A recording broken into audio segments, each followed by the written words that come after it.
আজকের সন্ধ্যার গুরুত্বপূর্ণ খবরগুলির ১। আসামের মুখ্যমন্ত্রীর কড়া ঘোষণা, উচ্ছেদ অভিযানে আর অনুমতি নয়। আসামের মুখ্যমন্ত্রী ড হিমন্ত বিশ্ব শর্মার কড়া ঘোষণা দিয়ে শুরু করা যাক।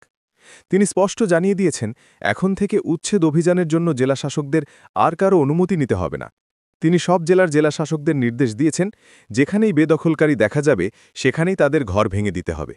আর উচ্ছেদ অভিযানে জেসিবি বা তেলের যা খরচ তা মুখ্যমন্ত্রী নিজেই বহন করবেন। ২। রেশন কার্ড, ইকেওয়াইসি বাধ্যতামূলক, সময়সীমা ৩০ নভেম্বর। এবার আসি দেশের কোটি কোটি রেশন কার্ড গ্রাহকদের জন্য একটি অত্যন্ত জরুরি খবরে। বিনামূল্যে রেশন পেতে হলে এখন ইকেওয়াইসি বাধ্যতামূলক করা হয়েছে। ইকেওয়াইসি সম্পন্ন করার শেষ তারিখ হল আগামী ৩০ নভেম্বর। যদি এই সময়ের মধ্যে আপনারা ইকেওয়াইসি না করান, তাহলে কিন্তু আপনাদের রেশন কার্ড বন্ধ হয়ে যেতে পারে। পরিবারের তালিকাভুক্ত প্রতিটি সদস্যকে নিকটস্থ রেশন দোকানে ইপস মেশিনে বায়োমেট্রিক যাচাই করতে হবে, অথবা আপনারা চাইলে অনলাইনেও এই কাজটি সেরে ফেলতে পারেন। ৩। দিল্লিতে বিস্ফোরণের শব্দে তীব্র আতঙ্ক। নজর রাখা যাক দিল্লিতে। আজ বৃহস্পতিবার সকালে দিল্লির মহিপালপুরের রেডিসন হোটেলের কাছে এক বিকট বিস্ফোরণের শব্দে গোটা এলাকায় তীব্র আতঙ্ক ছড়িয়ে পড়ে। খবর পাওয়ার সঙ্গে সঙ্গেই পুলিশ এবং দমকলের একাধিক ইঞ্জিন ঘটনাস্থলে দ্রুত ছুটে যায়। জানা গেছে, সকাল ৯:১৮ নাগাদ এক মহিলা প্রথম এই শব্দটি শোনেন। দীর্ঘ তল্লাশির পরেও হোটেল চত্বর বা আশেপাশে সন্দেহজনক কিছুই পাওয়া যায়নি। তবুও গত সোমবারের ঘটনার প্রেক্ষিতে এই শব্দেও মানুষের মধ্যে কিন্তু ব্যাপক আতঙ্ক সৃষ্টি হয়। ৪। আসামে সরকারি কর্মচারীদের জন্য নতুন বীমা প্রকল্প। আসামে সরকারি কর্মচারীদের জন্য একটি দারুণ খবর। মুখ্যমন্ত্রী হেমন্ত বিশ্ব শর্মা রাজ্য সরকারের কর্মচারী বীমা প্রকল্প নিয়ে একটি অত্যন্ত গুরুত্বপূর্ণ ঘোষণা করেছেন। সবচেয়ে উল্লেখযোগ্য বিষয় হল, এই প্রকল্পের আওতায় কর্মচারীদের কোনো প্রিমিয়াম দিতে হবে না।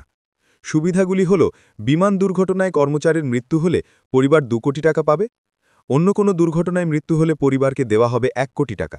কেউ যদি শারীরিকভাবে সম্পূর্ণ অক্ষম হয়ে পড়েন, তবে সর্বাধিক ১ কোটি টাকা এবং আংশিকভাবে অক্ষম হলে সর্বাধিক ৮০ লক্ষ টাকা ক্ষতিপূরণ দেওয়া হবে। আর রোগের কারণে মৃত্যু হলে পরিবার পাবে ১০ লক্ষ টাকা। ৫।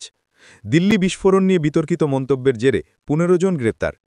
দিল্লি বিস্ফোরণের ঘটনা নিয়ে সামাজিক মাধ্যমে উস্কানিমূলক এবং বিতর্কিত পোস্ট দেওয়ার অভিযোগে রাজ্যে এখনও পর্যন্ত মোট ১৫ জনকে গ্রেফতার করা হয়েছে। মুখ্যমন্ত্রী স্পষ্ট জানিয়েছেন, দিল্লির হিংসা সমর্থনে যারা মন্তব্য করছে, অসম পুলিশ তাদের বিরুদ্ধে আপোষহীনভাবে ব্যবস্থা নিচ্ছে। গতকাল যাদের গ্রেফতার করা হয়েছে তাদের মধ্যে রফিজুল আলী, ফরিদুদ্দিন লস্কর, ইনামুল ইসলাম, ফিরোজ আহম্মদ, শাহিল সামান তালুকদার, রকিবুল সুলতান, তাসলিম আহম্মদ এবং আব্দুর রহমান মোল্লা সহ আরও ৬ জন রয়েছে। ৬। আসামে রাজনীতিতে বিরোধী শিবিরের ঐক্যবদ্ধ হওয়ার চেষ্টা। আসামের রাজনীতিতে নজর রাখলে দেখা যায়, শাসক বিজেপিকে ২০২৬ সালের বিধানসভা নির্বাচনে রুখে দিতে রাজ্যের বিরোধী শিবির কিন্তু একজোট হয়েছে। কংগ্রেসের শীর্ষ নেতৃত্বের সঙ্গে রাজ্যের রাইজোট দল, আসাম জাতীয় পরিষদ, আঞ্চলিক গণমোর্চা, সিপিএম, সিপিআই, সিপিএম-আইএল এবং এপিএইচএলসির মতো দলগুলির নেতারা বৈঠকে মিলিত হন।